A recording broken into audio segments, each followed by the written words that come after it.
Déise Today with Damien Tiernan on WLR. With thanks to mulliganspharmacy.com. Life's a beach with Mulligan's Pharmacies. Open late on the Dunmore Road and in Tramore.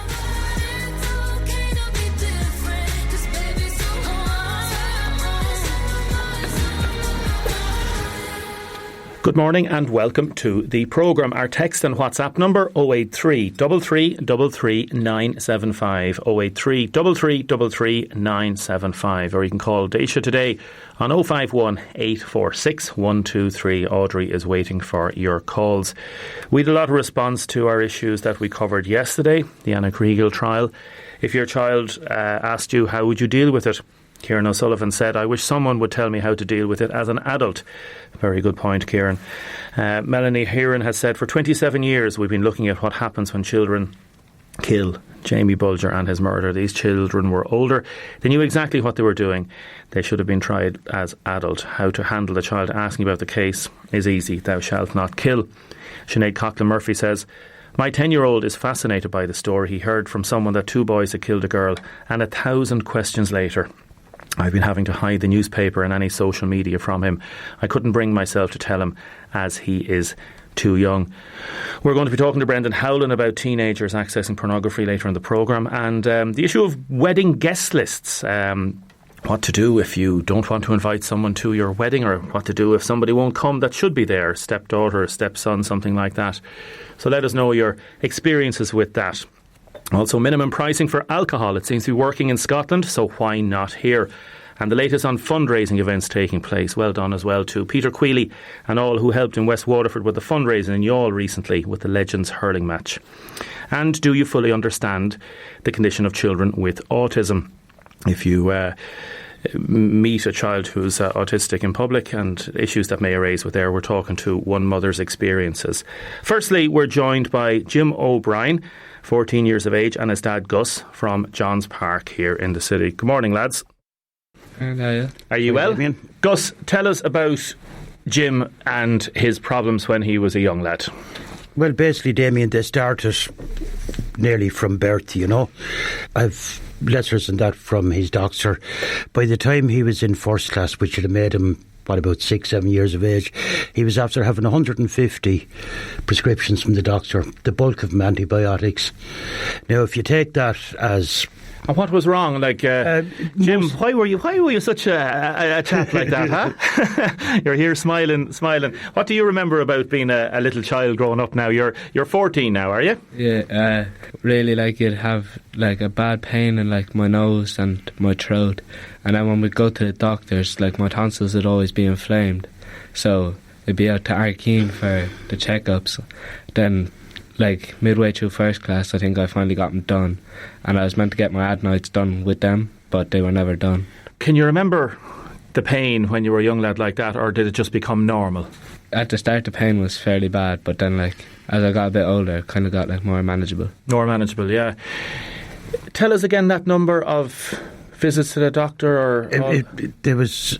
according to Dr. Murray's notes, there was in excess of 150 prescriptions before he got the first operation done. 150 prescriptions? Yeah. And what was diagnosed? Was it to have his tonsils out? What was it? Originally, they were going to take out the tonsils, the adenoids, and he said something about grommets as well, you know. And finally got an appointment with him to get the thing done. Now, a lot of it was through the late Gary Wise. He was putting on a bit of pressure. He put us in touch with a Senator, Mark Daly, and between them they got it organised. We went in, he got the operation. After the operation, the surgeon came out to see us, and he said Jim's tonsils were so enlarged he thought that was the main problem, so he only took out the tonsils. But it became obvious fairly soon after that it wasn't after doing the whole deal. And Jim unfortunately suffers from hay fever as well, and from about this time on, when that had hit, he couldn't clear his nose or anything, so all the breathing was done through his mouth. You know, it was very uncomfortable. And it was very uncomfortable listening to him at times, nearly gasping, you know. And as parents, you're wanting to do the best for your children. Of course, yeah. Yeah. So we got in touch with Mark Daly again. In fairness to him now, he's kept things going with us. And you went on a waiting list, did you? What was this waiting list for? To get the adenoids done, was it? Or to see a consultant? How many years is Jim on the list? Well, many years? 8 years. 8 years. It'll be going on between 7 and 8 years. Between 7 and 8 years to get a relatively simple procedure done. Yeah. Well, we consider it fairly simple. I mean, I couldn't do it, but I'd consider it to get his adenoids done. Yeah. 7 to 8 years. Did you ever hear anything back over that 7 or 8 years? Mark Daly emailed us back there to the Bean, maybe this time last year, to say that he was at to be on to the HSE and that Jim would be done and dusted by the autumn of 2018. How does this make you feel, Jim? Like, to be promised that I'd be sorted by autumn and come into the summer of the next year and not have anything done, like not even an appointment or anything. It's just like kind of a joke, really. And I know young boys and girls wouldn't listen to the news very much, but you'd hear about stuff about waiting lists and all that, and you were one of those hundreds of thousands of people that's on it. You wouldn't actually think it when you like read it, but then when it actually happens to you, it kind of comes more real. And how have things been? As you say, you've been managing it as much as possible. You're still living as normal a life as possible, but it must be at you, is it? Yeah, it is, because like, even when we're in school, like, to just like eat my lunch, I'd try and eat it before I go in to the actual lunchroom, so I wouldn't be like breathing through my mouth like and making other people uncomfortable, so I'd have it all done. That creates a bit of stress in your own way as well, doesn't it? Because you're trying to accommodate your lifestyle to suit others. It's very thoughtful of you to do that, and that's something that a parent you'd wish wouldn't be the case. Yeah, no, obviously, Damien, like, there's more urgent cases. There's people a lot sicker than Jim. Jim's is probably minor in comparison. But I appreciate there has to be a priority dealing with these people. But you're saying to yourself, 7 bloody years, you know? It's... Jim is only 14 now. Yeah. So half his life he's been on a waiting list. On the second waiting list, yeah. The second waiting list. He was more or less on a waiting list from I don't know. I'd have to double check this morning. We're assuming, or I'd be assuming now that he was originally put on that list when he was maybe 18 months, 2 years old, you know. So let's say 5 years on the first waiting list and now 7 to 8 years on the second waiting list. And you've just got a letter, you've got an appointment to see somebody, and this is just to see how he is, and he's now been classified as a new patient. A new patient, yeah, and it specifies on the letter here that it says there are only 6 new patient slots allocated to each clinic. And if we're not using the appointment, we have to contact them. So if there's only 6 new added to every clinic, I'm reckoning he could be probably out working by the time he's actually done at this stage. Now, I'm only hoping, you'd probably be more up to it on this. You know, the talk of switching to summer soccer in the schoolboy league and that's when it's affecting Jim the most. Summertime. And as you know, like, he's playing with 2 teams with Bohemians, and I'm only hoping it don't really knock him out. Yeah, well, the talk is that the summer soccer's not going to go ahead now for the present. So, Jim, when you got the letter just last week about this appointment, could you believe it? Now, it may not still. It doesn't mean that you're going to have the operation, doesn't it? Not? No, it don't. It's just to actually like see, like, roughly when I could have it done. I could go to this and they could say I have it tomorrow or in another 5 to 7 years. Like. It's just, as you well know now, that we might go to 3 or 4 clinics before there's something actually done. That's if they decide to do anything at all. I don't know. I can't second guess them. How does it make you feel, Gus? Now, like I said, it's fairly minor.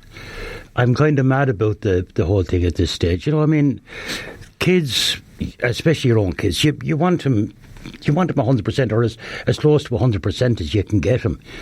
You know, make things handy for them, and stuff like that. And there's times now he'd be really miserable. He's just up on the bed, and when the hay fever and that starts, he can't even blow his nose, like, so he's constantly. Now I know himself, he's getting at the age now that you're very conscious of your image and all stuff your body, like that. you're growing up. Let's face it, a runny nose doesn't exactly do an awful lot for it. So I'd say it's getting to him. You know, he doesn't say much. He's a quiet lad. Does it affect the Kilmacow disco? No. Not yet. Not yet. Jim, the very best of luck with the season ahead. Thanks for coming in. Good luck with your appointment, and I hope you get your operation soon. Gus, thank you very much for coming in. Thanks very much, Damien. Really appreciate it. Pleasure talking to you. Thanks very much, lads. Yeah, lovely to see. Listen, a couple of people have been texting in already about that. I put a Facebook post up last night, and a couple of people have been texting to say the same things happened to their child. What happened is basically, to my youngest, Alexander said, had tonsillitis 8 to 10 times a year when younger at her sickest. We were told she'd go on the list. Alexander agreed. Never heard anything since. I quizzed it recently with a different doctor as to one who said it wasn't there anymore, and they said she wasn't on the list. They apologised and said the doctor may have forgotten. I'm lucky my 14-year-old is healthy. Hasn't had much sickness with tonsils since. She was free from tonsil infection for approximately 3 years until she had a bout this year, one bout this year. So the idea of children being on waiting lists, it's just awful. And I'm joined in studio by Selena Déise.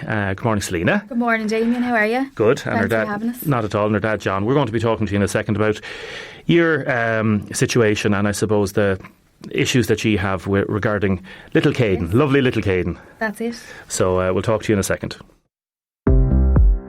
Déise Today with Damien Tiernan on WLR. Thanks to Mulligan's. Blue Club rewards from mulliganspharmacy.com. Spend a little to earn a lot. Every time I think I'm voting, I know you're voting too. There's no doubt you're voting. Déise Today with Damien Tiernan on WLR. With thanks to Mulligan's. Did you know you can collect your Blue Club points online? See mulliganspharmacy.com. Got that power over me. My, everything I hold. Now, welcome back to the programme. Text or WhatsApp 083 3333 975, or you can call Audrey on 051 846 123. A text in there: waiting lists to get into the hospital at some areas are a disgrace. My GP tried to get me to a dermatologist in 2005. I wasn't called until 2013, 8 years. Meanwhile, I had kidney trouble. I was able to be seen in the regional hospital in Cork 3 weeks after seeing my GP. And some texts coming in about wedding day blues, so I want to keep those texts coming in as well. Now, Selena Déise, mum to 5-year-old Caden. How is little Caden? Tell us a little bit about Caden. Come in a little bit closer to the microphone. Tell me a bit about Caden. What's he like? Now, Damien, Caden, he's an absolute little smasher. He's 5-year-old, he's blue-eyed boy, blonde hair, and I just love him to bits. We all love him. Is he a little ladies' boy? He's absolutely a ladies' boy, out and out, he sure is. And when he was born, again, normal delivery, normal birth, everything grand. When did you notice that he was, I suppose, developing the signs of autism? When Caden was actually 2, there was a few concerns. Mother's instincts, certain situations, kind of crowds, fussy eater. He seemed to be, kind of overwhelmed by a lot of kind of situations that he'd be involved in, and so I kind of noticed concerns then. He was just like eye rolling, hand over the ears, and it's when I noticed him. Yeah. And have you any other children yourself? I have a 2-year-old girl, Layla May. Lovely. Hello to her. Beautiful little girl. And hello to your mum as well, Elma. That's it. She's been unwell recently. That's it, yeah. And your dad, John, is here. John, thanks very much for coming in. Thanks, John, Caden, he's a little smasher, a little topper, is he? Yeah. Is he? Yeah, a little favoured, yeah. Tell us about him. Yeah. Well, he does his own things. You have to leave him do his own things. He's a quiet little fella. But he will get a little tantrum now and then, But a lovely little lad. A lovely little lad, yeah. And we'll talk about the issues regarding the HSE and stuff like that in a minute, Selena. Like you're from town, you're living in Kilcohen. Yes. You go into town quite a bit with Caden, so you'd have good experiences and bad experiences. Tell me an example of a good experience. Okay. Our days are routine, Damien, and we have our good and our not so good days, as anyone in the same situation would understand, you know. So we'll go with the good day. So last Monday we took to town, so we had a little let's explore day. You know, Caden loves to go off on certain days and explore. Yeah. So we got to town and we got to Parnell Street Credit Union. So there was a big red tourist train up above there, just up past the credit union. Yeah, the little train that goes around. Yes. Yeah. It was so overwhelming for Caden. He was sussing out the situation before he was approaching the train. So when we got to the train eventually, the driver, and I just want to give him a big mention, I hope he's listening in, Declan Fenley, he gave Caden a big huge wave. He smiled, he rang the bell. Caden started to shake with excitement. He was just so overwhelmed. He felt this guy understands me. And he was just, you know, he was just so pleasant. We explained the situation to Declan. We explained all about Caden. And he would just, you know, jump on the train and let's go, you know, we'll take you off for a spin. And, you know, Caden felt very comfortable in the situation, and it was comfortable for us, you know, knowing that Caden was in a situation where he was very happy, you know. For those that don't know or understand autism or begin to understand it, again, the routines are so important. And when something is a bit different, so even the little tourist bus, in Caden's eyes, that's something completely different. Yeah, magical. And it's how to approach that, how to deal with it. So there's a trepidation there, there's a little bit of fear. And Declan made him feel brilliant. Just absolutely, thanks very much. And we really appreciate that day. It was just a great day for Caden. Yeah. You know. And then, again, some people don't understand children with autism. So give us an example. Okay, so Tuesday week we headed to town, Grandad, we were going for new shoes. So as we got to Patrick Street, Caden had spotted there was a little gadget shop up Patrick Street, you know, there's all different colours in the window and, you know, bright lights really attracts Caden's eyes. And, you know, we went into the shop, Caden wanted to go in, so we said that's okay, it's normal when something like this catches his eye, you know, it's okay to take him on in and just leave him explore, you know. So the object that Caden had focused on was locked in a glass cabinet, which left Caden kind of in a meltdown situation because Caden thought he could just go in and lift up this and walk out of the shop. Because he doesn't understand. Yes, that's it. So Caden took to the floor. So while Caden took to the floor, I approached the two girls that were working in the shop and I just explained, look, Caden's situation. They looked at each other and they didn't understand. They did not understand, you know, which is understandable too because, you know, a lot of people don't understand. So Caden took to the floor and I just said, look, is it okay if I go and just get onto the floor just to kind of calm Caden? So I took to the floor with Caden just to kind of calm him and settle him. And the two girls, they just, you know, they were unknown. They didn't understand. And it's very difficult for you as a mammy to try and understand this. That's exactly it. And John, you were in town as well, were you? I was, yeah. Yeah, and it must be difficult to see your daughter having to deal with the situations that Caden deals with. And he can be so strong, you know, real strong, like. And to the colours of items that draws his attention. Yeah. But then when he goes into a meltdown situation, and that happens, that he throws himself to the floor, and you have someone passing by and they just take the phone out instead of just leaving things at it, just to take. Yeah, like that's very upsetting. That's like a voyeurism. It is, isn't it? And eventually, without talking about the girls themselves or whatever, but like this idea of shop owners or shop assistants, again, maybe being trained in how to deal with something like this. If there was a little item that they could, if a child could take out and bring back in, like what would you like to see shop owners and people working in shops maybe trained a bit more? That's exactly, just to deal with situations where, you know, just to kind of like come over and just kind of calm the situation with the child, just to even just have something very small that's bright in colour. I'd always carry something in my handbag just to kind of calm him. But like I eventually got him from the shop outside where he was left on the street in Patrick Street on the ground where we had a crowd, you know, people had their phones out like Dad is saying, and people were passing by saying what a little brat, how, you know, he's so demanding, which left me emotional, you know, because Caden was emotional. But like I'm after overcoming all this. Like I understand that people don't understand, which is, you know, it's but it still gets to you, Selena. As a mother, it still gets to you. It does, because it's so hard as a parent, and other parents that have kids with autism, you know, they can understand how I feel because, you know, they would be in situations like this as well. But if shops would just consider just, you know, having small little gadgets, just something bright in colour just for kids if they go in and if they feel, you know, I'm not ready for this situation, you know, just to kind of calm them with this little object or, you know, just even bright coloured lights in the shop, that's so they can just kind of... And John, you know, as people are taking pictures, like what are you doing at this stage? And can you say to them, lads, will you stop? Or what can you do as a granddad, you know? There's nothing really you can really say because they're going to do it, you know, and there's no point in you getting annoyed because you're going to go get yourself worked up, you know, and you're focusing on the child. You're not focusing on them. You're concerned as the child, you know, getting him sorted, calming him. Now, when that did happen, as we headed off up Patrick Street with him, there was a lovely woman passed in a car. She seen what was going on. Now, she went back and she got her car and she passed us and asked us, did we need a lift? And that was lovely. You know, that was very lovely. much to that lady also for... You know, but just to leave the child as he is and leave his parents sort him. Because you don't know what parents are going through. You don't know what a child is going through. No. And it's just... very difficult. It must break your heart sometimes. It does. It's heartbreaking, Yeah, because it is. they're not bold children. They're just... They have this little thing. And it's because a child don't look like they have a disability. It don't mean that they're suffering, you know. Caden, he's perfect. He's perfect in every way. And, you know, I don't find any different in Caden because, you know, I brought him into the world and, you know, I'm a super proud mother of Caden and all my family and my sister. I'd be lost without her brothers and, you know, thanks to all them for the support too, like, you know. Yeah.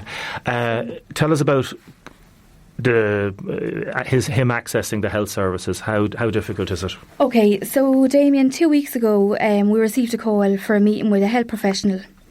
He told us that Caden is autistic. You know, I just sat back. I knew, you know, it's like a ton of bricks hit you. Like I knew myself anyway, but it was just, you know, it's hard to kind of to take in. But look, but with Caden's official diagnosis that we should be seeing to in August will not happen.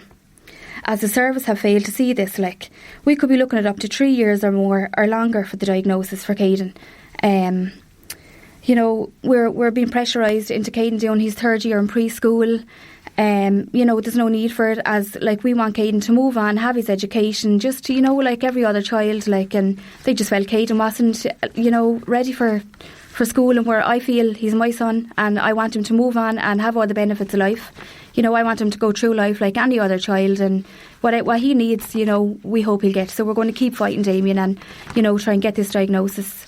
And Sculler Corner helping out, John, are they? They are. You see, they wanted Caden to do his third year in preschool, which would cost around 2,000. Oh my goodness! If he was to do it, but he's going to Sculler Corner, and Harry Flynn, like he. Fair play to Harry. Gentleman, he's going to take him on. Now he can't guarantee a full-time SNA, but he's going to do what he can for him, awaiting the results. So that's where we stand at the moment. Now we can take him for private assessment, which will cost a couple of thousand, but the HSE will not recognise the private assessment. Mm-hmm. They will wait till they have their own assessment done before they give him an SNA. So you're kind of caught in a limbo, Selena. That's it, Damien. Yeah.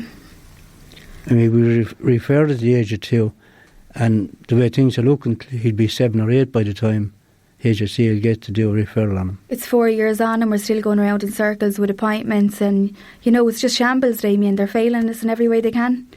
You know, it's ridiculous, really, like. Thanks for coming in. No problem. Thanks very much, and I'm sure you'll see more of us. I'm afraid we don't have any solutions for you this morning. Mm-hmm. The two things, obviously, the good story that some people understand, and it's important for everybody to educate themselves in autism. That's and it. How to deal with somebody who has autism, because it's part of life. Yes. Like as you say, Caden is a lovely, gorgeous little boy, mm-hmm. and that's it. That's it, you know. And then for the system to, in some way, be able to accommodate the issues that arise with his condition, and that's not happening yet. Not happening, no. No intervention whatsoever. Nearly 5 years on and there's still no answers for us. We'll talk to you again soon. Thanks very much, Damien. Thanks for coming in. us. No, you're most welcome. I know you weren't nervous this morning, so fair play to you. Thank you. Thanks a million. And a special hello to Elma.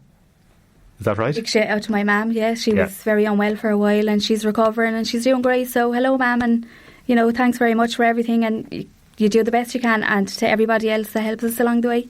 And a special hello to Caden. Sean, thanks so much for coming in as well. Same here. Thank you.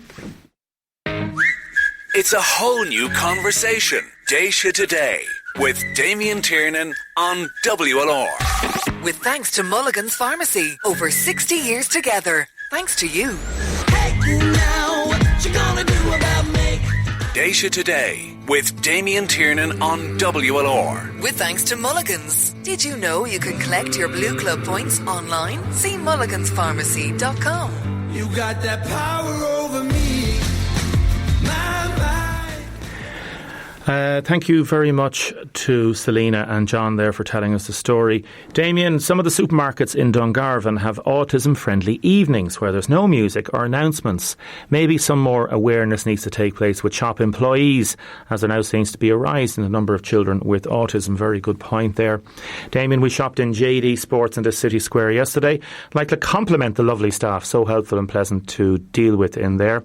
Damien, principled officers and high-level managers in many departments in the government can be faceless people. They can make life-changing decisions with the stroke of a pen regarding waiting lists and autism. Unfortunately, our ministers sometimes don't have the courage to stand up to these people. Damien, I would have dealings with children for many years, not our own. Some of children that would have behavioural issues or crave attention. Those children actually have many issues such as ADHD. People in general don't understand. They just stare and presume they're bold. The most important thing for anybody is to keep calm. Ignore people's comments. These children deserve to be recognised. I think we still have a long, long way to go in dealing with children that have behavioural issues and how we deal with it. Like the idea of taking a photograph or a video of a child that's out on the street, very upset, and is trying to be consoled or comforted by his mother and his grandfather, and somebody's taken a video presuming the child is in a tantrum. I think that's horrendous. Shame on you. I think that's a horrible, horrible thing to do. Now, Anita Furlong joins us. Anita, good morning. Anita is a Waterford-based counsellor and psychotherapist, and we're going to talk now about the politics of weddings and how the guest list alone often brings family issues to the fore. Good morning, Anita. Good morning, Damien. Weddings, relationships, families, it's a minefield. Oh, gosh. Where do we start? It's a minefield. The ideas of people going to... It's the wedding season, that's the first thing, right? Mm-hmm. And you have the whole issue of people inviting people, and who do you invite? And there are some people that you can discount. You can put them out and say, oh, I don't like them, and they're not close relations, that I don't have to invite them. Mm-hmm. There can be a lot of stress associated with the invite list, can't there? Oh, there is. And I can even empathise with two friends of mine who are organising their wedding for next year at the moment and witnessing what they're trying to do and trying to put a list together. It's hard work. It's very hard work. I suppose, looking at it, the first thing I would say to anyone is be disciplined and be boundaried.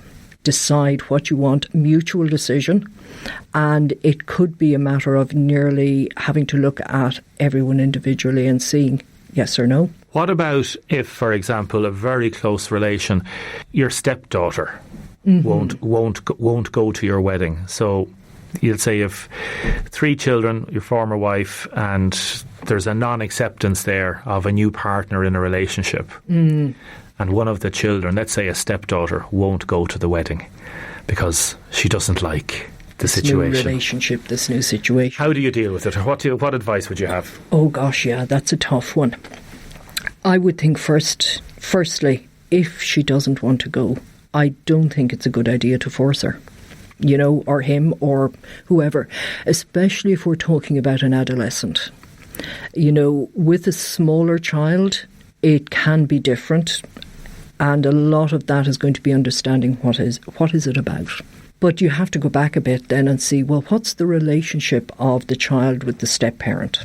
And what's the relationship of the step-parent with the child? Because they can be different things. What are the expectations? What do each of them imagine that this relationship is going to be like? What role do they see themselves playing, the step-parent coming in? And have they had a chance to forge a relationship with the child or children? How difficult is it to be a stepchild? I think it's quite difficult.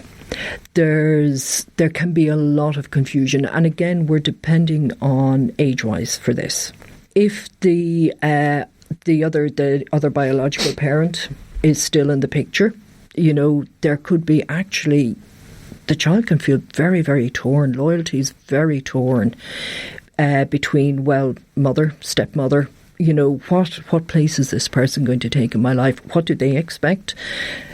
And bear in mind as well, I think it's really important to remember that the adults are the adults and the child is the child. So the adult has to take the lead in deciding their perspective of what they're going to do.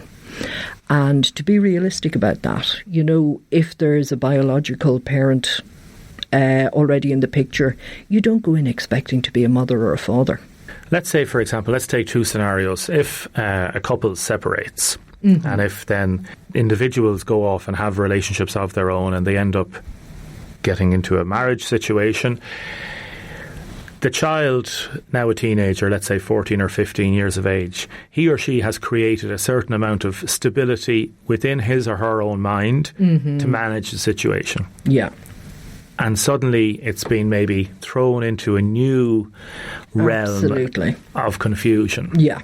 Quite difficult. It's very difficult. I mean, they may have finally found a place reconciled for themselves what this new situation is. So here comes somebody to literally overthrow the apple cart.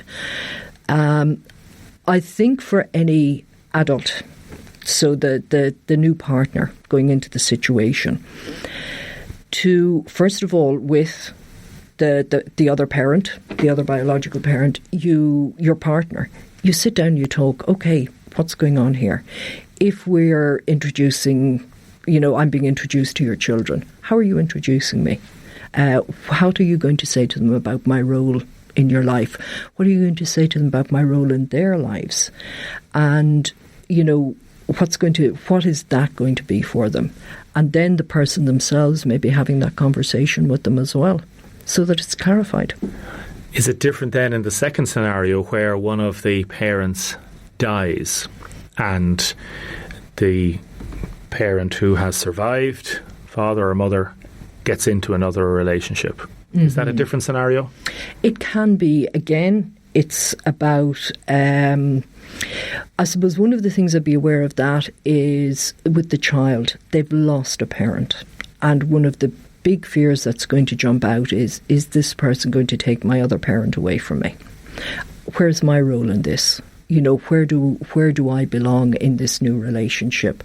So there's going to be a lot of reassurance needed there for that child.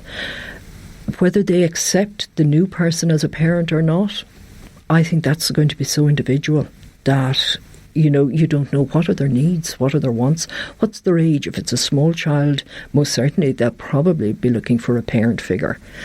If it's an older child, maybe not. An adolescent may not. And then what does the partner want? Are they going in expecting to be a parent or not? And that may not be part of their package. Do parents who have lost a partner and they are looking at getting into a new relationship, what advice would you have for them? They invariably may feel a sense of guilt. Mm-hmm. They may try to decide, how long is it before I should get into a relationship? Mm-hmm. Yeah. And, to look at that and say, is that how long piece about the children, or is it about themselves to start with? And if, I suppose, as we're looking at the children here, the parent feels ready. So they're wondering then, how do I introduce? I've met somebody, it looks like they're going to be a permanent feature in my life. How do I introduce this to my children? And you talk. You be as open as possible about it without putting an expectation on the children. So maybe say to them, you don't expect them to take this person in as a second parent, to expect them to take up the role of a parent or they'll never replace your mother or your father. Yeah, absolutely. And the partner may not want to. It's not going to be for everyone to want to step into that role. But I think with so many of these things, the first step is communication, open communication. They're a child, so you explain it in language that they'll understand. How's the wedding list going for your friends? I think they're getting there. There's a few additions and a few that kind of got dropped by the wayside, but they're getting there. And what do you say to somebody if you don't want to invite them to the wedding? I'm very glad I don't have to decide that. Anita Furlong, thank you so much. You're very welcome. Now the weddings, Anita, just to let you know, some texts coming in there. About weddings, I got married a few months ago. I was told the owner not to leave people in. I told the owner of the hotel not to leave people in. I didn't want there. I went as far as actually telling the owner the names. There were people I've no dealings with, no time for. My husband didn't want them around on our wedding day either. I didn't have anyone, and you shouldn't have anyone at your wedding that you don't want there or that you don't like. My son and his partner decided to get married, planned wedding within 6 weeks, immediate family only. Everyone had a great day, no stress. Text from somebody down the west. Would you mind putting this out on air, please? An old dog, Oscar, is running around Colligan Woods car park. No owner, there's a tag. He's from Courabaha, Kilgobnet, with a phone number, but the phone number is out of use. So somebody's down there around the Kilgobnet area, down around the Colligan Woods, that they've lost their dog, Oscar. He's at the car park. There's public service broadcasting at its very best. A lot of texts coming in praising Selena for coming on air and also for praising Jim O'Brien this morning. Damien, Selena is so right. Things are so bad for children with autism. She should be so proud of herself for standing up for herself and for Kate and what she achieved by herself.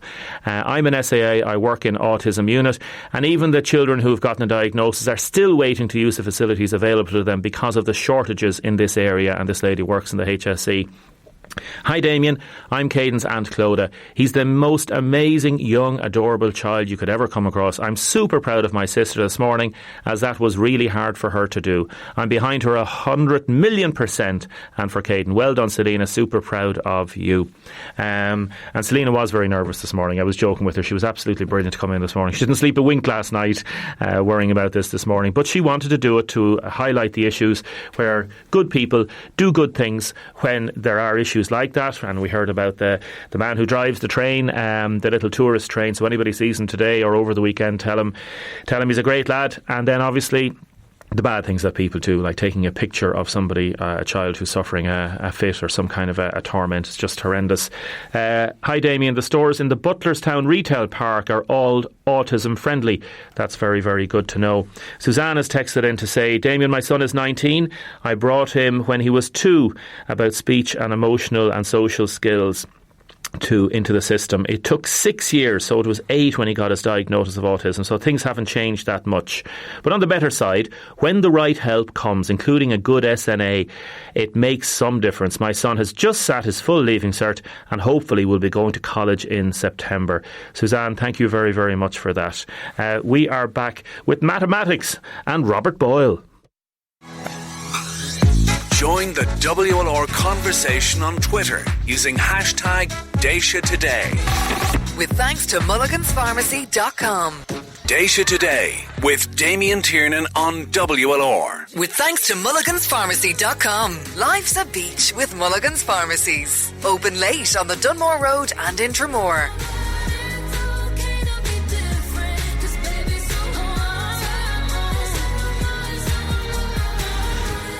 Now, welcome back to the programme. A lovely text from Angela. Damien, I have a grandson aged 8, a handsome little fellow. He has autism. People just see a child who is running around and not behaving himself.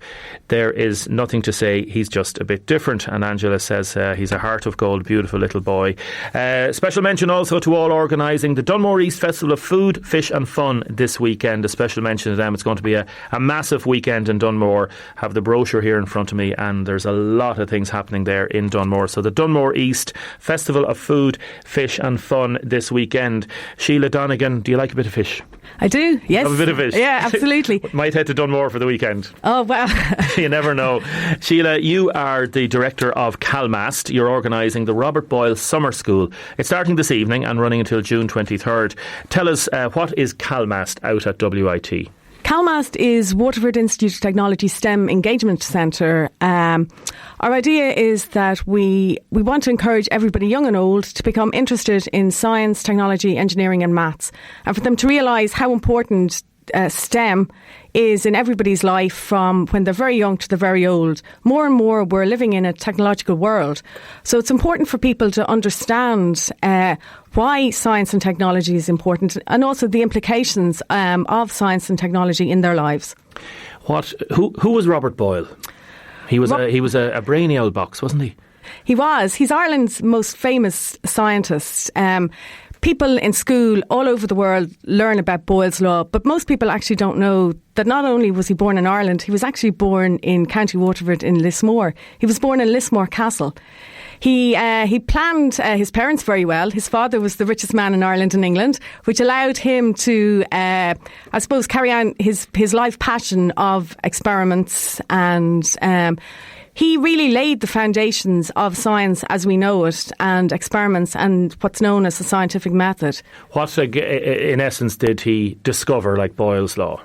What Boyle's Law is, it relates volume and pressure. So basically what he says that if you increase the pressure on something, the volume will go down. It's an inverse relationship.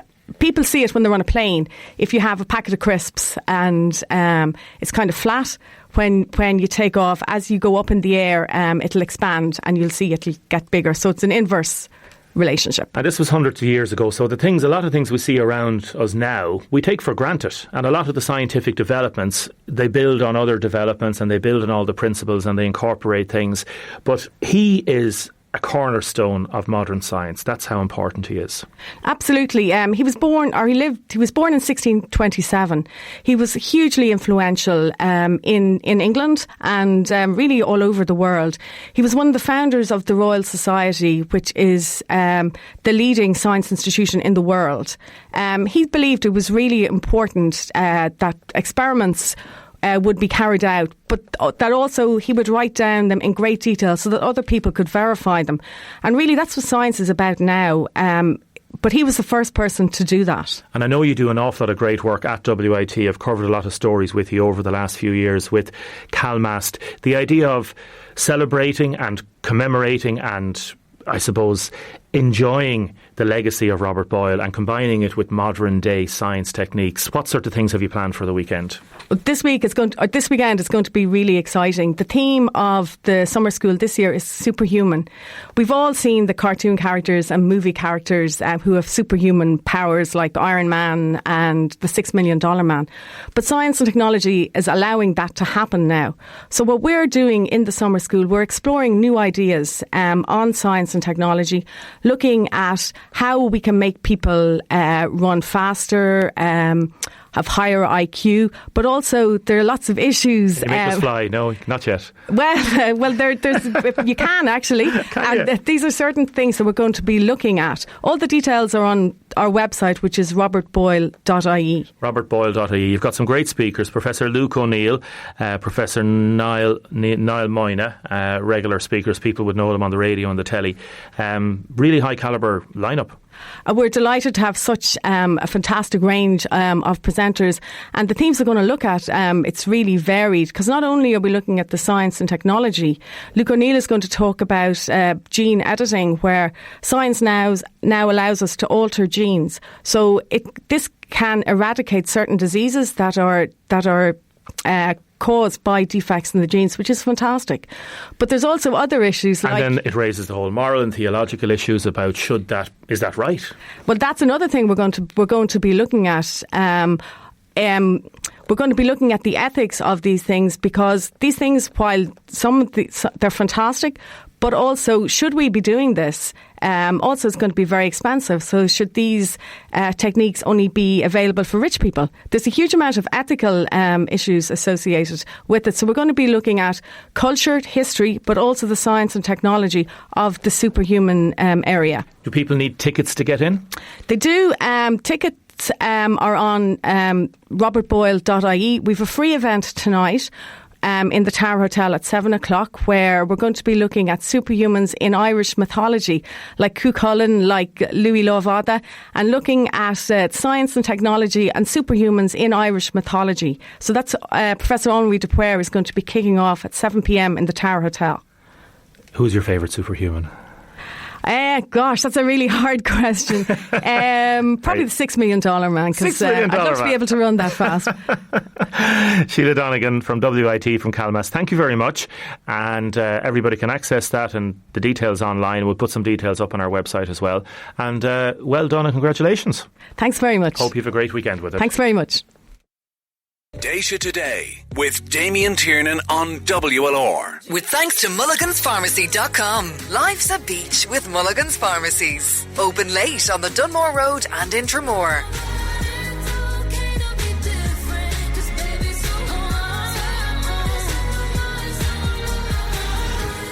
Now, welcome back to the programme. Some interesting texts and comments coming in regarding the wedding invitations.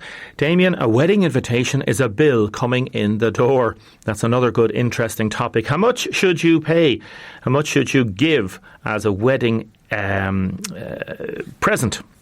If one person is going to the wedding, if two people are going, or if you decide not to go, do you still have to give money? Let us know what you think about it, please. 083 3333 975. You can call Audrey 051 846 123. As I said, a number of people texting in to wish Jim O'Brien the very best and hope he gets himself sorted and hope he gets that operation for his adenoids, and well done to his father Gus as well. A number of people texting regarding Selena coming in. Paul in Dungarvan has said, Damien, the human race never ceases to amaze me. How low can we go to make people suffer? Is there nothing we won't do to each other? Taking pictures of that young boy on the street is awful. Who would make having a hard time understand what's happening around him? I wonder what satisfaction people take out of this. I agree with you, Paul. I think it's just a horrible thing to do. Damien, well done to Waterford City Council for the sign on the Cork Road this morning. The sign says, major roadworks in the city centre, avoid if possible. Can you please tell all your listeners there's no part of the city centre that's closed off. We are open and accessible for business. That's from Kate. That's a very, very important point, and I think the council could have done a bit better in terms of that signage around saying the city centre is still open for business. The idea of saying avoid the city centre if possible is just not a good message to be sending out. And I know they don't mean it like that, but again, some people that don't know the city centre would look at that in a different way, and the city centre struggles enough at the minute that we need to get as much business in there as possible. Damien, John Halligan has just been on with Sean O'Rourke, your old colleague on RTE. John Halligan said he delivered a second cat lab for Waterford. There you go. Now, we're going to deal with new laws to restrict access to pornography are being considered in the wake of the Anna Kriegel murder trial. The Taoiseach Leo Varadkar has told the Dáil that all our hearts go out to the parents of the younger woman who was killed and the parents of the two boys as well. He was responding to questions about the government's plans to clamp down on the ease with which young people can access pornography online, and the questions came from Labour Party leader Brendan Howlin, who joins me now. Good morning, Deputy Howlin. Good morning. Good morning to your listeners, Damien. Brendan, this horrendous case, and there's been a lot of analysis of it so far. One of the major aspects that you've been raising in the Dáil is the access to pornography, especially for teenagers. What's your view about a way forward on this? Well, I don't obviously want to talk about a case that is current and that sentencing is involved in that. But on the general issue, I think a lot of people who paid very close attention to a lot of events in recent times are deeply disturbed by the type of material that very young children can access now online. Now, I certainly don't want to go back to a nanny state, and we've suffered long enough in this country from that. But I think there is a very broad swathe of public opinion that feels that there has to be some control over the absolutely open-ended awfulness that is available now online, and that young children, very impressionable children, can get access to that material, and we need to have a way to deal with that. I'm not under any illusion that this is a simple matter. I've looked at what they've tried to do in Britain. They have a new law in the UK that, in fact, has now been deferred because verifying people online is not a simple thing. It's a very difficult thing. That's what I asked in the Dáil yesterday, was for the Minister for Justice to talk to his British colleagues. They've now spent many months grappling with this issue, looking at a legal solution and a technical solution so that we can learn from international best practice and not try, if you like, to walk into the dark on this. The onus, you seem to be suggesting the onus should be on those that make laws and implement laws, as opposed to any kind of self-governance by the tech giants. There's a responsibility at a number of levels. The platforms that operate access to the internet obviously have a responsibility here, and that's why I've been pushing for a very long time. I discussed it with you before, our own online harassment bill to give responsibility where it deserves to be on the platforms themselves, and to give rights to individuals to take legal action against platforms that are doing harm to people. That's one level of responsibility. There's also responsibility, obviously, at user level. Every parent, obviously, I think, would be really concerned about monitoring their own children. But that's not always easy, particularly with teenagers who are often much more tech-savvy than their own parents.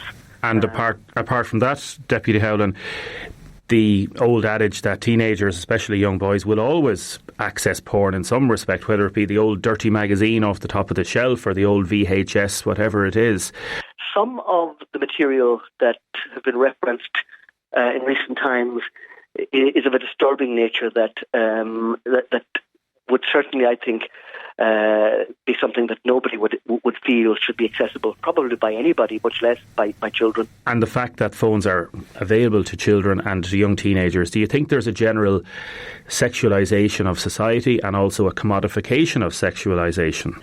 Well, I think that's all true. But we've come a very torturous journey from, I referenced the 1920s in Ireland, where you had others in authority determining what people could see and what people could read, and some of the most eminent authors in the state banned. Now, that's the other extreme, and we certainly don't want to go anywhere near that sort of censorship again. But we do need to have a discussion now about how to protect children, and certainly not to expose developing children, developing minds, developing personalities to material that I think most people would find unacceptable. It's not an easy task. I'm not suggesting that there's an easy legislative solution, but I think we need to have that conversation. And my request to the Minister for Justice through the Taoiseach yesterday was to open that conversation. Let's see what other countries faced with exactly the same issues are doing, and what is the best solution that balances people's real right to privacy, but protects young people in particular against accessing, sometimes by accident, things that they shouldn't really see. Deputy Howlin, thank you for joining us this morning. Bye-bye. Thank you, Deputy Howlin. Now, a number of texts coming in. Damien, Mr Halligan also said that two of his Independent Alliance candidates topped the poll in their areas of local elections in Waterford. I'd love to have this actually clarified. We will, next time we're talking to John Halligan, yes, we will be talking to him about matters that he has raised. Damien, regarding weddings, I think €100 per couple if not attending a wedding, €250 if attending. I had a wedding recently, in Faith Leg. It was €100 per head, honestly, so that would cover their meal plus a bit extra. So €100 per head for a wedding. Now, what a lot of people do at weddings is have a drink, have a jar. Good morning, Sheila. Good morning, Damien. Sheila Gilhaney, is that the correct pronunciation, Sheila? It is indeed, yes. You're CEO of Alcohol Action Ireland. Thank you for joining us this morning. Calls for minimum alcohol pricing in Ireland following a drop in Scottish sales. So tell us what they did in Scotland over the last few years, Sheila. So last year, May 2018, they introduced minimum unit pricing, which is basically a means of making sure that alcohol cannot be sold below a particular price level based on the amount of alcohol actually in the drink itself.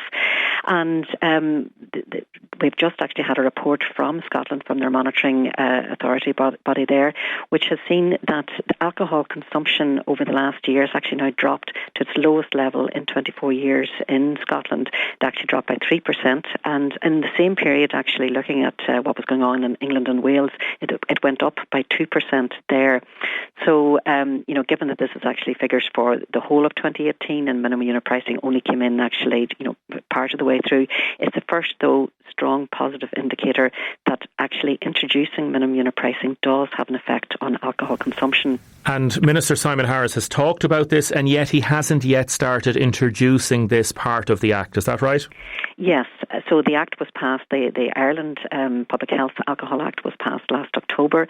And some parts of it, this is a very comprehensive piece of legislation because it looks at things, minimum unit price is one thing, but also stuff around advertising, product separation and labelling.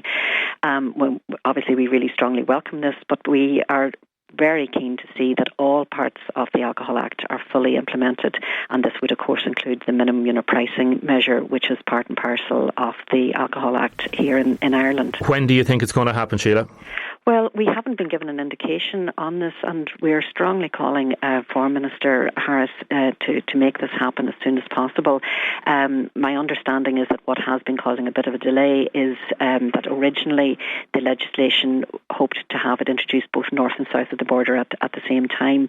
But as you know, there's the Assembly collapsed in North. The issues there, yeah. Yeah, so it's just not available, to actually make it happen in the north. But our feeling is we really, because of the public health implications around excessive alcohol consumption here in Ireland, that we just must go ahead and make it happen here in Ireland. Sheila Gilhaney, CEO of Alcohol Action Ireland, thank you for joining us this morning. Very much appreciated. What are your views on that? Text us please, 083 333 975. Now, regarding some of the issues that we have just been talking about, Brendan Howland's issue regarding pornography. Hi Damien, I totally get the outcry for changes on the access to pornography, but we also need to be honest with ourselves that over 67% of men have viewed porn at least once in their life, and not all of them are sexual predators. Another person has texted to say, Damien, I know of marriages that have broken up over pornography. It's not only children, but women who can get caught with sick minds. Let us know what you think. WhatsApp Damien now on 083 333 975. Déise today on WLR. Thanks to Mulligan's. Make life easy. Pull into Ireland's only drive-through pharmacy at Mulligan's Arkeen. I made no promises. I can't do golden rings, but I'll give you everything. Déise today with Damien Tiernan on WLR. With thanks to Mulligan's. Did you know you can collect your Blue Club points online? See mulliganspharmacy.com. Got that power over me. My everything. Now, welcome back to the programme. People texting in about minimum pricing for alcohol. Damien, the talk is then of putting up tax on drinks. Are we not paying enough? Damien, does that mean that all alcohol will be the same as pub prices? No, it doesn't. It means that there will be a different way of, I suppose, pricing alcoholic drinks, and there'll be minimum pricing there. So there are issues around that. A lot of people in favour of it, a lot of people against it. Damien, leave the sign up because the town centre needs a lot of work in it at the minute. Damien, if 67% of men watch porn, the other 33% are liars. Thank you very much, Seamus, for that. Rory Fitzgerald, Samaritans Waterford. Good morning to you. Morning, Damien. How are you getting on? Fine, thank you. Are you a good old cyclist? Do you like the old cycling? I'm afraid I wouldn't be very good at that now, unfortunately. But there's a major thing. There's a 24-hour fundraising cycle. It's taking place tomorrow, covering 4 branches of the southeast, the work that you do with Samaritans. How are things just on the work that you do first? Have you enough volunteers? Yeah, we've 117 volunteers in Waterford. 117? Yeah, that's marvellous. It is, but we need about 84 to run the rota every week, so that number's about right. So actually, interesting, I was going to cover a point on recruitment. Yeah, please do. We recruit twice a year, and we're having an opening evening on the 27th of June at 7 p.m. That's next Thursday in Bow Street. Next Thursday. So anybody interested, might come along and we'll tell them what we do, and we'd love to have more people join, obviously, because it is a good service and it is very rewarding work as well. And they can call Sharon, and there's an email address, waterfordsamsrecruit@gmail.com. What we'll do is we'll put those numbers up on our website and on our social media. Perfect. And let people see. So that's next Thursday 27th of June at Bow Street. You also have outreach schools in November. Yeah, I run a project with a theatre company from Dublin, Smashing Times, and we cover the whole southeast from as far over to Clonmel, all of Waterford and Wexford. So we're running workshops in November and March in as many second level schools that want it, you know. Now, one of your volunteers, Pádraig de Burca, he's one of the people behind this 24-hour cycle race. Tell us a little bit about him and about it. Pádraig is from Dungarvan, and he wanted to do something to highlight the service and also fundraise. So he asked his friend Declan Early to join him. They're both cycling enthusiasts involved with Dungarvan Club, which I think is very successful with a couple of hundred members. So I came up with the idea of doing this cycle, but he started to do it in phases. So they did 100 kilometres back in March, they did 200 kilometres in April and 300 in May as a build-up to the big day tomorrow. So they're leaving Arklow at approximately 3 o'clock tomorrow, heading for Cork and then back to Waterford, arriving in Waterford at 3 p.m. on Saturday at our centre in Bow Street, and they will be welcomed by a number of volunteers and the Mayor, John Pratt, as well. And they are members of Dungarvan Cycling Club. It's a great club. I know, as you say, there's around 200 members, phenomenal support there. These type of events, they're brilliant because they tick all the boxes in lots of respects, don't they? Yeah, I mean, it's good for mental health, exercise and all that kind of thing. And I suppose the 24-hour thing comes out of, we operate 24 hours every day of the year. So Pádraig wanted to tie it into what we do. And we're the only service that are available through the night when people are really at the depths of despair. They can ring us and talk to us, which is very, very important. Like, the figures are phenomenal. 650,000 calls a year. Yeah. 650,000. That's in the island of Ireland now, because we have branches north and south. We have 21 branches. All Ireland body, yes. The whole lot. And we take about 30,000 calls in Waterford. So in daily terms, that's about 80 calls per day. So there's a lot of people out there need to talk. And my experience of doing this for the last 9 years is that talking is good, and people do feel better after doing that. And sometimes if they talk early enough, they get to sort the problem before it really becomes very large, you know. And I know one of the areas that, as you say, can help mental health can be exercise. It's partly lifestyle. It may not be, but it can help for some people. Absolutely. Cycling helps a lot of people. I was talking to a man in his early 50s there recently, and he's taken up cycling. He just loves it because that headspace, he talks about that beautiful serenity that you can experience in certain aspects of the cycling. Can happen in running as well. Yeah. We're going to be talking to a man now in a minute about the old running. I suppose the other thing I wanted to say is it does cost us between 40 and 50,000 a year to run our centre in Waterford, and we get a small grant from the HSE, but aside from that we have to fundraise to provide that service, and we're all volunteers, nobody's paid, so everything we collect goes into the service. So we do a number of street collections around the southeast through the summer, and we'd ask people to support us if they can. Every little helps. You do marvellous work. Rory Fitzgerald, thanks very much for joining us this morning. So that's a 24-hour fundraising cycle taking place tomorrow and Friday, and the best of luck to Pádraig and to Declan, and I hope they get on well, and best of luck and well done to everybody in Dungarvan Cycling Club and everybody involved in marathons. Thank you very much. Thank you, David. And there's a little pen for myself, I'll keep that. Thanks very, very much, Rory. Now, one of the things we spoke about, as we say, about Headspace. Finn Brophy, how are you getting on? Not too bad, Damien, too bad, thank you. Finn, you're the event controller with the WLR Waterford Viking Marathon. Again, this idea of running and Headspace, it's lovely. People can do their own little way, and this is one marvellous thing about this marathon. You've got the quarter, you've got the half, you've got the full marathon. People just do it at whatever level they want. Yeah, and this year we have the relay with 25 plus teams doing the relay, so doing the full marathon as a group of friends usually.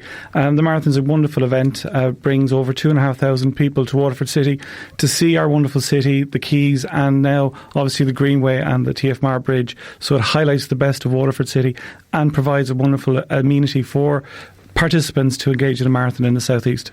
A lot of people still don't know how much work goes on behind the scenes. Well, we've been working in this one since the last marathon finished last year, and particularly Roisin here in WLR would have started straight away on the 29th on this. Our crews will be starting work at 4 a.m. on Saturday morning to start assembling the route, the barriers. There's signs going up at the moment now, so it's a huge undertaking. It is 42 kilometres of a route.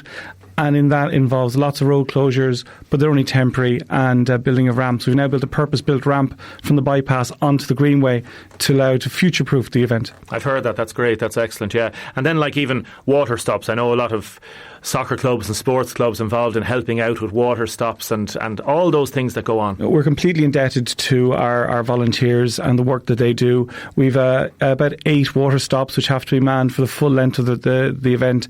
As well as that, we've another 80 plus volunteers around at critical junctions along the route, as well as Waterford Civil Defence coordinating our medical side in conjunction with the hospital here, the University Hospital Waterford, whose staff volunteer for the day to run our medical centre in the arena for the event. How has planning gone this year? It's been great. There's usual ups and downs, but this is the 3rd year we've been on this route, and now we've bedded it in.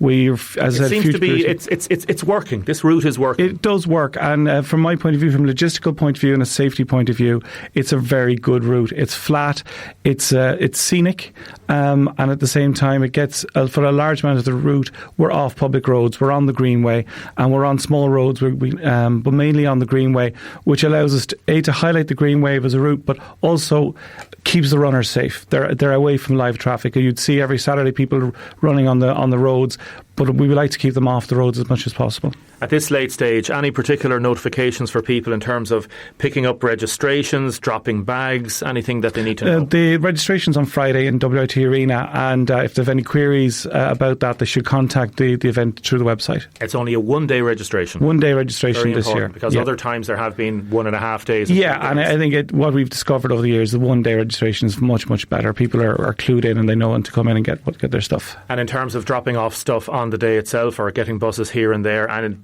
they'll be briefed on that by anybody. They will. We have our bag drop, which will operate on the Mall in Bolton Street, and people can drop their bags. And when they get to WIT Arena, their bags will be there ready, waiting for them. Everything. The buses are all organised. Cumber coaches are doing the buses. Everything's ready. Everything will be signed. Literally, once the person arrives at the race, we'll get them home. The weather doesn't look too bad for Saturday. It's looking like it will be nice. It's a lot better than last year from my point of view, from a safety point of view. It's going to be about 16 degrees. The only thing I would caution people on is the pollen count is to be very high. So just to be aware of that. If the person does suffer from hay fever, take whatever they would take to help them with their breathing. Remind me, what was it last year? What was the temperatures last year? Temperature last year at 9 a.m. in the morning was 20 degrees Celsius. That wasn't a scary temperature. The road deck temperature on the bridge was 40 degrees Celsius at 9 o'clock in the morning. And the road deck temperature? That's the actual, the road surface, the heat coming from that was 40 degrees. I was on the bridge. It was the highest we recorded it. Wow. So that was just, and I think the runners coming in after the half marathon, they felt the heat. It was gorgeous for everything else, but for running a race, probably not so comfortable. So again, and winds look like they will be fairly moderate on Saturday, and temperatures not bad. So you could get a few good times as well on Saturday. I should hope so. It'll be great to see the marathon run full this year. We've got nearly 500 participants in the full marathon itself, and it'll be great to see them coming in. I think the course record stands at about 2 hours and 37 minutes, so it'll be great to see that come down a little bit. And the route is perfect. It's flat. It's a flat route. Okay, well, we'll see how it goes. Finn Brophy, congratulations and well done for all your organising. It's a mammoth task, and fair play to you. Good luck on Saturday. Good luck to everybody that's taking part. Good luck to all the volunteers, and we'll talk to you soon. Thank you very much. Déise Today with Damien Tiernan on WLR. With thanks to Mulligan's. Did you know you can collect your Blue Club points online? See mulliganspharmacy.com.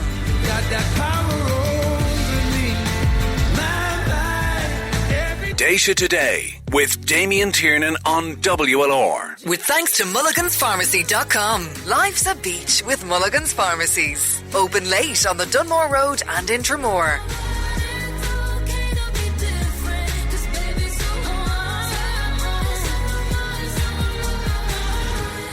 Now, welcome back to the programme. And the latest from Dublin in the Central Criminal Court is regarding the Anna Kriegel issues. This morning, Damien Colgan, Senior Counsel for Boy B, told the Central Criminal Court that he'd been asked to attend the court on behalf of Boy B's family. Mr Colgan said the family wanted the court to know that following the publication of material after the verdict, that the family had been forced into hiding. Mr. Colgan addressed the court after a judge ordered that Facebook and Twitter be brought before him to answer allegations of contempt of court over the publication of photographs identifying the two boys. We'll have more on that in a little while. Firstly, our Farming Week section. Kieran O'Connor is off to meet the Prendergasts and their fabulous family farm in Ardmore.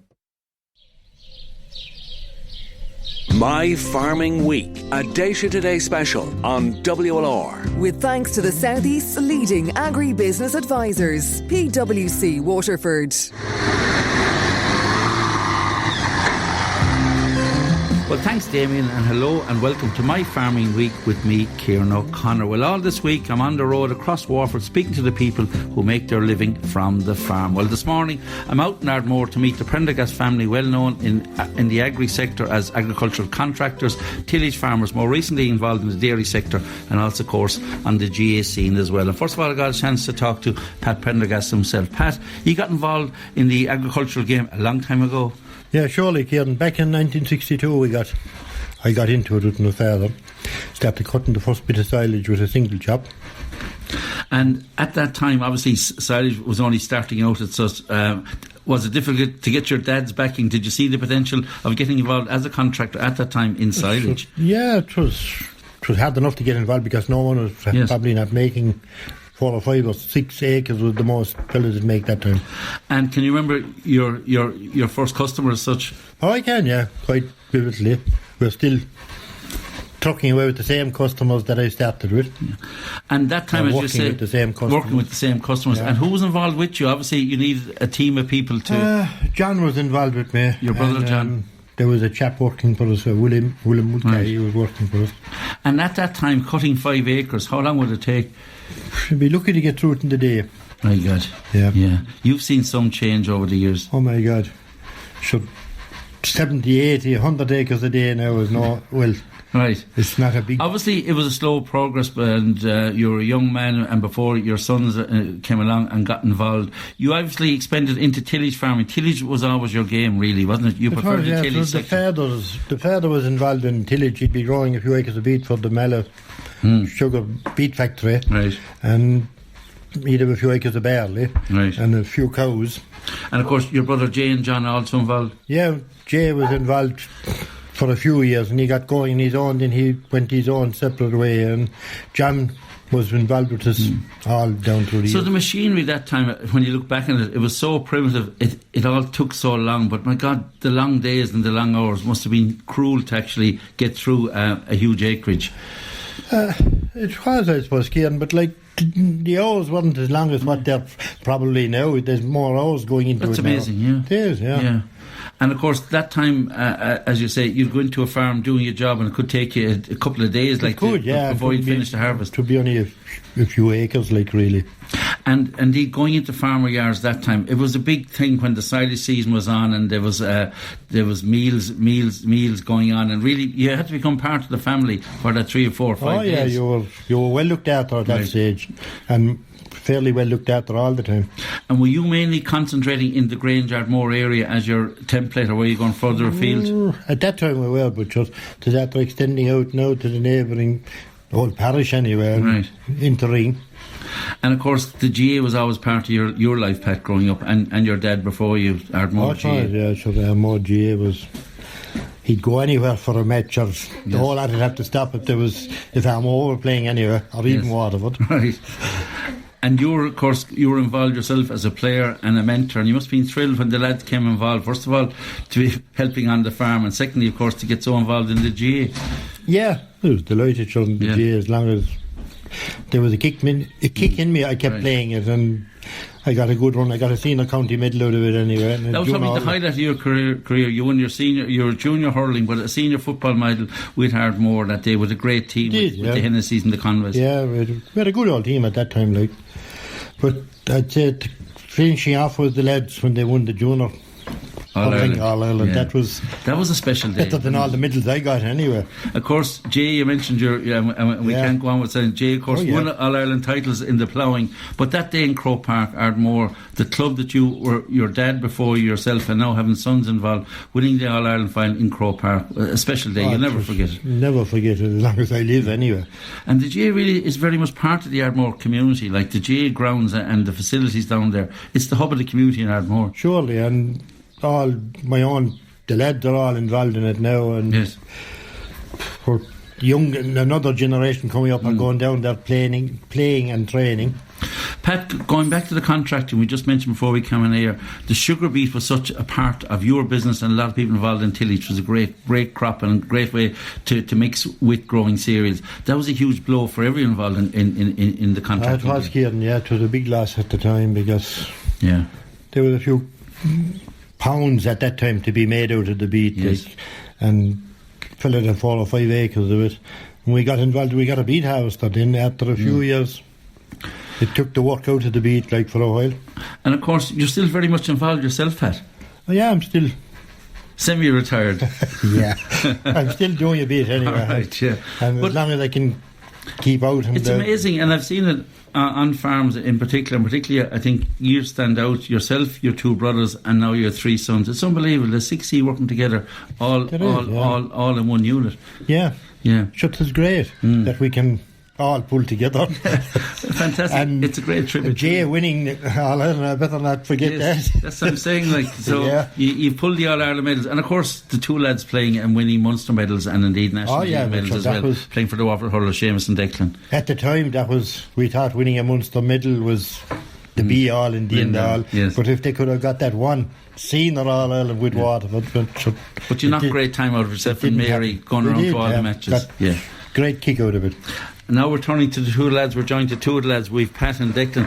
Pat, first of all, was farming always going to be your way of life? And what's your longest memory of getting involved in the farm, indeed, getting up in a tractor? Yeah, I'd say it was, Kieran. Sure, when you kind of grow up on a farm, when you're like it, that's what you kind of grow into it. So, and was the machinery end, or was it the tilly end? What side of it did you have the most? Like all small people, the machinery was fascinating. Yeah. I can remember back to when Father got the first self-rilled, and it was a massive thing, I thought, when I was small, but sure now it was only a small thing when it was going. And the fact you had guys working in factories 9 to 5, Monday to Friday, you were kind of 24/7, 7 days a week, that never deterred you from getting involved? We didn't know 9 to 5, so 9 to 5 didn't really bother us, so I just, when the job had to be done, you go out and do it. And the change you've seen in the variety, but I know you're very much involved in cereals and winter corn and spring corn and maize, the change has happened so much, and particularly in the machinery end as well, so huge change over the last few decades. Yeah, sure, in the last 10 years even with machinery the way it has gone, so the output is a lot more but even with the output that's there's still long hours going in to make it happen, whereas back to years when I started out when we were small the same amount of acres nearly done, but you had longer to do it, there was no panic to do it kind of thing. And at any stage you say, look, I'm getting out of this farming land? Not really, no, sure. When you don't know anything else, you can... You're enjoying it at the same time. But sure, it's hard work, but you're enjoying it. If you wouldn't enjoy it, sure, you shouldn't be doing it, kind of thing. I know what you mean, yeah. And as regards then, and we talked to Declan about, you've moved into livestock and to dairying as well. Was that a huge decision for you? Was something that you were thinking of for a while? It was a very big decision, really, Kieran, because it is a complete change of attitude and lifestyle to get... The cows have to milk every evening and morning, so whatever, but a tractor you can turn it off and walk away from it, Yes. So I suppose we're lucky that we've 3 good wives that they can put up with us, I suppose, as well, which makes the difference. But really, running a very big tillage or a contracting operation, a tillage farm, and now the cows, my God, I mentioned about 6 of the family being involved, but you need all hands on deck. We need all hands on deck, and sure, there's another 4 or 5 involved in as well with casual labour and full-time fellas, so it is a big concern when it's all going. And as regards the guys going off looking to go to matches and playing matches over the year, how difficult was that at peak times? It doesn't really just they go off and do it, and more look them to go off to do it. There'll always be someone else to fall into place to get to drive. Of course. And of course fodder beets and other types of range of products you've been involved in as well. Yeah, when the sugar beet went in, there was a kind of a market there, so we kind of took that up for the fodder beet, kind of filmed that, and I suppose it kind of grew every year, getting a bit more and more, and the customers kept coming back, and it was a good feed. So That kind of kept the break crop going then. For the And rest with of most the of your delivery. contracts, your dad mentioned, remembering 1962, your first customer as such, you'd have a lot of the same customers in the Grange Ardmore area, or have you spread the wings a bit further? Is it mainly in a bit more with some jobs, but the silage and all the local jobs are all local. Like the fertiliser spreading, I suppose Declan travels a bit spreading it, and delivering the beet and all that is kind of a bit more into the county. Like, is there any harvest stands out to you as regards both from weather, be it good, bad, or indifferent? Or is there any year that stands out to your mind? Last year, would last year be up there? would be, if you could do really like last year. Yes. It was so warm and so easy to go do the job, and the ground was dry and yields were back a bit, but the quality was super. Like, did it make a lot difference to you as contractors having that dry weather, getting up in the morning, know you could plan your day ahead? It made a mighty job because sure there was less diesel being burnt anyway, and that's the main game when you're contracting, the least amount of diesel you can burn because it's a And good in all cost. your time involved, Pat, you've never seen anything like last summer. Not really, Kieran. No, Yeah. sure, it was dry from June until September, sure, and they're the months you work, so. And Ardmore was busy. And Ardmore was busy, and, And the pattern went and the off pattern well. went off good, and the lads in All Ireland, so like, you couldn't get much better than that. It's a year you won't forget. No, And no. talk of Northern Ireland, we're, Pat, good to talk to you. That's Pat Prendergast. Now we're joined by Declan Prendergast. Declan, as I said, last year, special year for lots of reasons. The dry summer, the good year from a contractor's point of view, but Ardmore winning the All Ireland, I'm sure it's a year you won't forget. No, I suppose, look, it started off great, because I suppose looking back on it now, it was January the semi-final, and then went into February for the All Ireland, and to win it then was something special for a great group of players, and coming back to the parish that evening, it was, I suppose, it was only a dream come true, really, like, you know. And really, when you think of it, and your dad mentioned how proud he was, that stands out as his big day. While you had great success with Waterford, which were huge success at the time, winning Munster medals, National League medals, doing it with your own club, doing it with Ardmore, where you started from a young kid, your dad before you, your granddad before you, that was extra special. Yeah, sure. Look, anytime you're winning with your club, even, you know, it might have been only junior, but like, you've done beat what's in front of you, but you're doing it with all the people you grew up with. Like, you started probably at 8, 9 and 10 years of age, and to the same group of players that kind of grew up. Maybe a few of the younger lads came in, and, you know, and they gave us an extra incentive, I suppose, to drive it on a bit. Like, but so Declan, growing up, obviously GA and farming, they went hand in hand, and as I said to Pat, was farming always going to be the career for you? Well, I suppose it was. Look, I grew up with it. I suppose, look, I was driving tractors. I suppose maybe I shouldn't have been driving them on the road at the age I was driving them, but I was anyway. And it was different times back then, I suppose. And things were on a slower pace, I suppose. More, you know, like you had more time, as the lad said, to do the job.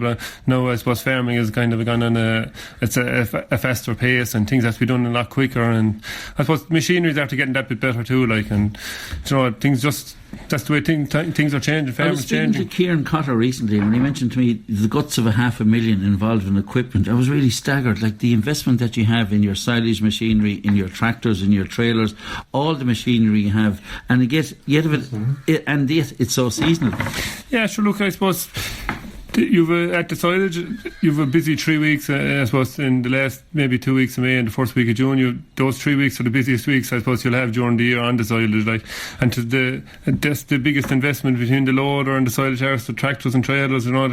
Everything has to go hand in hand, like, to get the work done. Like, tis the biggest investment. If anyone into the silage business, like, the silage is the biggest investment. And on top of it all, along with the tillage, and we'll mention the cows in a minute, of course, you were also involved in contracting as regards spreading fertiliser. That has really taken off, where guys would hire you to spread the fertiliser for them. Yeah, I suppose, and I suppose maybe in the farming, like farmers now, they don't have maybe as much time. They're concentrating more on the cow, we'll say, more than the machinery work. And I suppose that's why the contractors are after getting that bit more busier too, like, because like the farmers are contracting in everyone now for the fertiliser and all the various and silage. Yeah, and so and that's why there's probably more contractors around than what there was, and they're busier now than what they ever were too, like. We mentioned how busy you are. Your dad starting out with his brother John and Jay, and now the three, Seamus, Pat and yourself involved. The dairy decision, Hugh's decision, and you're all together in that enterprise. Yeah, I suppose it was just a farm that came up near us, and that it was set out for cows really more than that. And I suppose, look, we wouldn't be in cows only for the farm came up, like. Took it on, and being honest, we're not looking back anyway. Like, we're driving it on, and things are going very well for us. As a family, you're very much involved in tillage and machinery. Getting the husbandry and the advice as regards dairying, where have you gone for help, or who's been most helpful to you in setting up and getting that dairy up and running? Well, in fairness, I suppose most of our customers, I suppose, are all dairymen, and a lot of them are after giving us good advice and things, like, and advise us on different things. And I suppose Seamus, working with Norbrook, he's going around meeting other dairy people as well, and he's bringing back plenty of information to us too. Like, so we're very lucky at that. And we had a young lad, James Slavin, when we started out, he kind of advised us and came along and got the animals with us, like, so we were very lucky that way as well. As regards numbers then, what kind of numbers did you start with? What are you at now as regards cow numbers on a new entrant to dairying? Well, I suppose in the first year we started out with around 80 cows. That's 3 years ago, and we're after building it up now to around 140, so we're busy enough at that now. And obviously, when you're looking for silage for your own cows, at top of the list is the Prendergast Dairy Farm.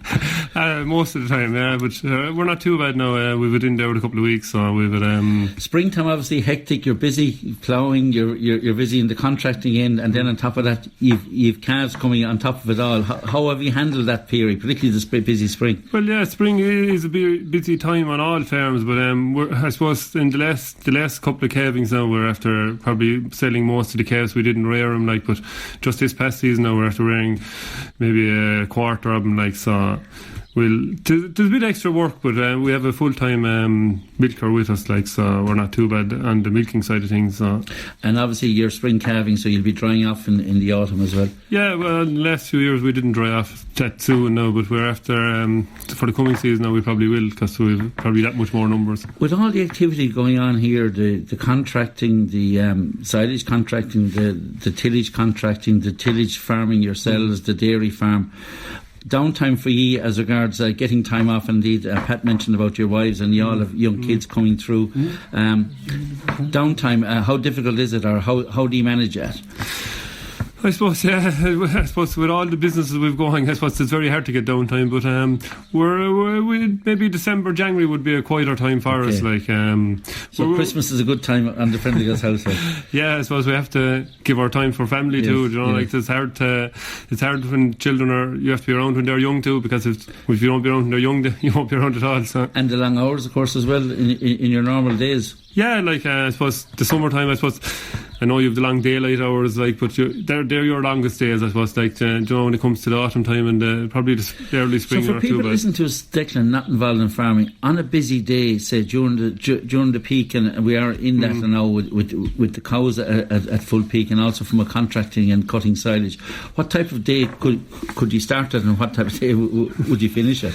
Well, normally we'd be kind of up around 6 plus every morning, and we'd be hoping to be in the field for 7. Like, we'd always finish around 10:30, 11 o'clock, because that day is long enough for everyone. Then at that stage, like, so be home so get some few hours in bed. That all trade came from your dad and your mum. Indeed, that was all part of your life. When it wasn't season, you had to put the shoulder to the wheel. Yeah, sure. Look, I suppose we're lucky enough too that Mammy is at home, and she, like, if we'd be brought anywhere. So Mary's the one that kept the show on the road as well. To be honest, she was, yeah. Like, because we're always, any parts has to be got or anything that's to be gone or anyone chauffeured here or there, she's always at home. And meals or whatever, that some farmers' wives are out working now. It's probably different than when Daddy started. That when there was most women in the house, and they were always being fed. Where that day now is in some of the dairy farms and or any farms. Bring the food around from farm to farm. Or yeah, in some farms we would have to. Mammy would turn up with the dinner for us or the tea for us. And she was always a welcome visitor, so coming at lunchtime. Declan, in the midst of all that, yourself and Seamus had unbelievable careers both for club and county, fitting it all in. But looking back on it, my God, being able to mix it as you did was unbelievable. Yeah, I suppose looking back on it, I suppose. We mightn't have been as, I suppose, busy we weren't as big maybe at our contracting and we hadn't the dairy farm at the time. Like, we were lucky, I suppose, and maybe my father and John and them were that bit younger, and they took on I suppose they were able to do a bit more for us, and we always had someone that would fall in for us when I was gone away, like, so. But yeah, we had great years with Waterwood, I suppose, looking back, you know, like, looking back, and I suppose the early noughties, I suppose we had some fabulous games with a lot of different teams, and we came out the right side in most of them, being honest. And of course, your mum being from Cork, you always loved beating Cork. 4 would probably stand out as the big one for you, and near the border here in Ardmore. Well, yeah, I suppose she mightn't like you for saying she's from Cork. She played with Cork, but she's not from Cork. But she, sure, look, beating Cork in 2004 was a special occasion. I suppose that game will go down in my memory and for a long time. So Declan, Pat and Pat Senior, listen, delighted that you had us here this morning to look at your farming week, and my God, you're as busy as ever, but really enjoying what you're doing. Yeah, look, if you're not enjoying what you're doing, you might as well not be at it. And we're very lucky that we are all enjoying doing what we're doing. Well, Declan, you've been great ambassadors on the playing fields, and people have seen you. But as from a farming and agri point of view, great ambassador as well to yourself, to your Pat, and to your dad. Thanks for having us here, and best of luck in the future. Thanks, Kieran. Well, that's it for today in my farming week, Damien. Tomorrow I'm in Colligan, just outside Dungarvan, to meet Gillian and Neil O'Sullivan, Zurich Farmer of the Year award winners in 2018. Talk to you then. My farming week in Waterford, a Déise Today special on WLR. Thanks to PwC Waterford. Kieran, thank you very much for that, and hello to all the Prendergast and everybody in Ardmore. Now, there'll be more on the news at 12 o'clock about what matters are being discussed in the Central Criminal Court regarding Boy A and Boy B and the social media firms. Special mention to everybody in Portlaw. They're doing a 24-hour soccer-thon tomorrow from 5 p.m. to 5 p.m. Saturday. Laura sent that in. Best of luck to you all. We will be back tomorrow with a special programme from Ballybeg. Thank you, David, for producing today. David Reid, producer extraordinaire today. Thank you very much. We will talk to you tomorrow from Ballybeg.